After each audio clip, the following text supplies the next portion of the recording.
Welcome to the Liberal Buzz Show. My name is Denise Dorey, and I'm your producer, host, all that, videographer, you name it. And let's see, I've got to tell you about today. Our guest is Shona Gokenauer, from CEO of Axis of Love, SF. And our topic today is going to deal with the Attorney General Barr and cannabis law. So, Attorney General Barr was appointed by Jeff Sessions, the former Attorney General, because we're going through Attorney Generals pretty stridently. And Jeff Sessions didn't take much action against cannabis businesses, but his threat discouraged banks from engaging with cannabis businesses. And so the new Attorney General Barr says he supports federal cannabis prohibition, and he pledged to not go after state legal cannabis businesses. So he's critical of this disparity between state and federal cannabis laws, though. So it looks like, you know, he's a hater, and he isn't gonna stop hating anytime soon. So it doesn't look like. And Shona Gokenauer is going to break this down for us when she calls in a couple minutes. And so he wants to call on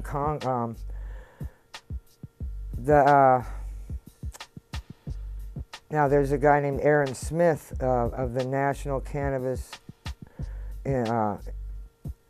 Business Associations, and he says the NCIA, or otherwise known as the NCIA, would work with lawmakers to resolve the disparity by supporting bills to allow states to determine their own approach to cannabis without federal interference. So that's what we're looking at. Now let me get my guest on the phone, if I don't have to. Hey, Shona. Hello. And this is Shona Gokenauer, the CEO of Axis of Love and the educational director. Our topic today is Attorney General, the new Attorney General Barr, appointed by Jeff Sessions, and his cannabis law views, and Aaron Smith of the NCIA, who is trying to work as a go-between, sort of between him and the lawmakers, right, to resolve the disparity of this guy obviously hates cannabis. Well, it's a little bit more complex than that, and Barr is Trump's nominee, so he hasn't been approved yet, and that's an important point in this because he's teetering on a ledge so that he can get those votes of approval. And Aaron Smith from NCIA, the National Cannabis Association, which we've protested several times for kind of making the industry off of an industry. They're the group that had the $500 to $1,000 conferences and etc. Oh no, yeah, I remember that. Yeah. So they're a little bit problematic in pricing out patients and not really following through with support of actual grassroots lobbyists that kind of got them to where they are. But that aside, what we're looking at with Barr is that what he's actually saying, you know, the coded message is that he is going to step back from Jeffrey Sessions' rescind of the Cole memo. And the Cole memo is an Obama-era memo which articulates how and when the federal prohibition of cannabis would affect states where it's legal. So he's, it looks like a good step for him to say, hey, I'm gonna, not put resources from the DOJ against state licensed, and remember that usually the only state licensed operators are the elite operators in all the states. So really only the very elite will have this sort of unfunded gesture of kindness to kind of get his votes, to get through the maze and be our Attorney General. So that's one aspect of it. The other aspect of it is he's terrible on drug policy, and it's something that, Aaron Smith should not miss, is that this guy was, just horrible on it, and he clearly states that he supports federal prohibition, which is terrible because Axis of Love's position has always been it should not depend upon your zip code. The access that you have to less toxic and non-toxic alternatives to big pharma pain relief, right? Yep. And so this guy is saying, hey, the folks that bought their way, to the upper echelon will receive, the sort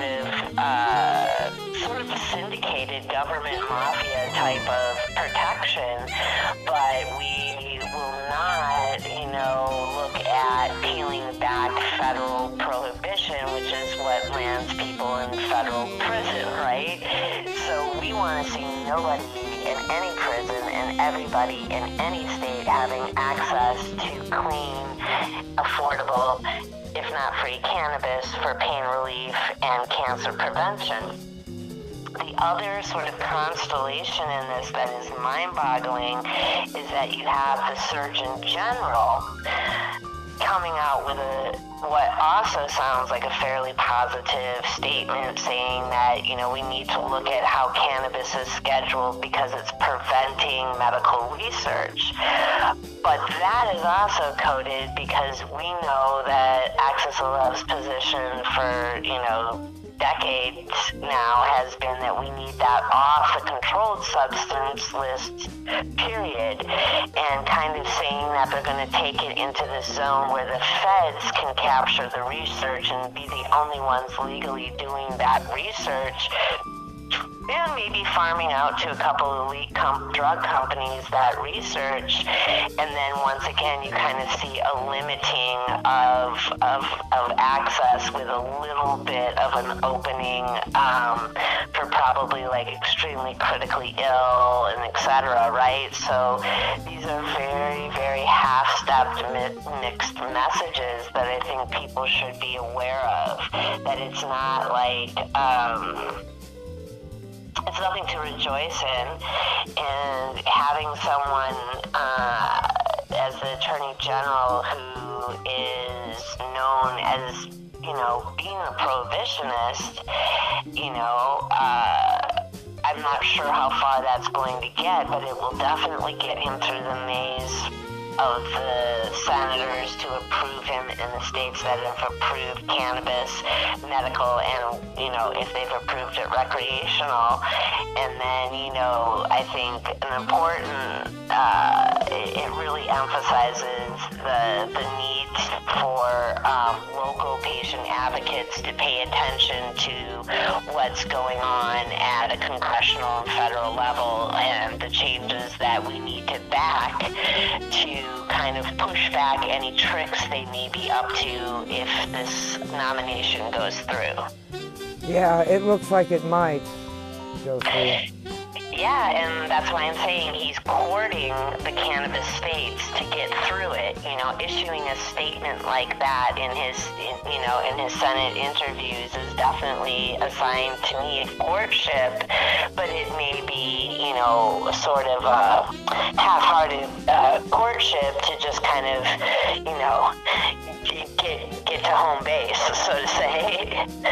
Well, he doesn't have any sex scandals, so maybe he has a better chance than Right. Kavanaugh. Well, I mean, Kavanaugh was a judicial, issue, which was so terrifying and scary. We also have at the state level, we have the finalization and the approval from the Office of Legislation, the OLA, the Office of Legislative Analysis on the state level, approved the final version of regulations, and that's really bad news because we had a patient advocate, Anthony Rangel, put in to really question what had happened, and I think now, that the state's, Office of Legislative Analysis gave the green thumb, it looks like the next step for, maybe some more well-funded patient advocates than us, per se, to file a lawsuit, because what the state just did is they circumvented the will of the voters, because the voters put inside of the business code that the nonprofit permit should be, in the tier of permits available, and I think that Mr. Rangel was absolutely legally correct that the BBC, our state board of cannabis, kind of did some underground rulemaking and surpassed the entire sort of affordable and compassionate movements work for the last, 20, 30, 40 years in California.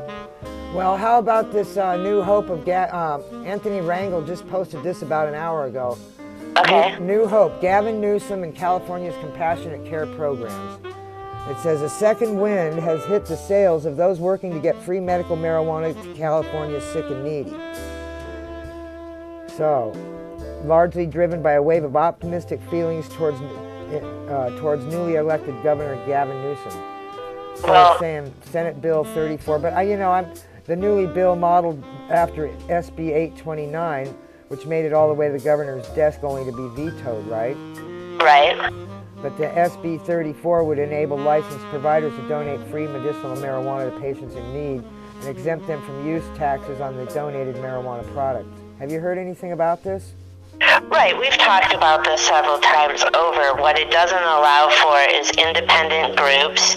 It's basically the same, I have the same take that I had for 829. It is a baby step forward. It allows the retailers to not have those taxes in front of them, but at the same time, we know that it's actually in the course of slowing down the permitting of nonprofits and then not offering it. It has shut down more compassion programs than it's opened.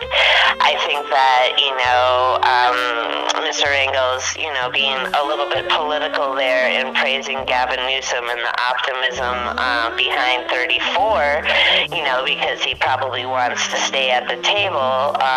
But for me and for my policy analysis, which is definitely left-filled and definitely rogue and rebel, I say that this is not a bill, because it did get all the way through last time. We do have hope of actually opposing it this time and giving the reasons that I stated prior, that we need to have a permit process for nonprofits, independent nonprofits to survive, which have been serving the patients for the last 20 years, and that there's no reason to close these programs and then sort of gag the policy analysis of independent patient advocates by saying, you have to have a program underneath a corporate retail state approved, because what retail you're talking about is going to allow you to critique what's going on. Well, you're talking about the people who just want to gatekeep everything, right? Right, and the gatekeepers have, they didn't have a whole bunch of thriving compassion programs before 829. I am not sure that they're going to have a bunch of thriving compassion programs after it turned into 34. I mean, it's great to relieve those taxes. That is a step forward. But I think because we know, sort of strategy-wise, we know that they already support leaving those taxes. I think it's less risky to go in this session and basically shed light on the fact that they're closing down a lot of compassion programs through this and say, hey, Gavin Newsom, don't sign this until there's a permit for, not-for-profit and non-profit organizations to continue to serve the patients that they have been. Yeah, well, they do the same thing with our housing, too. They pretend to build housing, but they really aren't. They're taking it away from us. Right. I mean, it's still the same old, bait and switch, and we saw that a lot in 829. From what I know, a few of the groups, even in that compassion coalition, had to shift gears and some closed. So, for example, Valerie Corral from the historic Women's Alliance for Medical Marijuana has, I think, been shifted over into a retail facility. Don't quote me on that, but that's the last I heard from her. So therefore what they did is they disallowed her to be vertically integrated because she had, the paperwork to show that she had been approved before a certain time, and that would have allowed her to grow, to, accept donations, continue her compassion programs, and basically work the way that she had worked. And now they, I think, pushed her into a different type of retail-only sort of for-profit model. And as she said in magazine interviews, it's not, poor people focused. And then I believe that Sweetleaf left the table, and I don't know if they got sort of the deal that they wanted to get at the state level. And Access to Love wasn't even invited to the table in the first, Senator Wiener wrote his first, resolution concerning cannabis with me. So, it's very political, it's very contentious.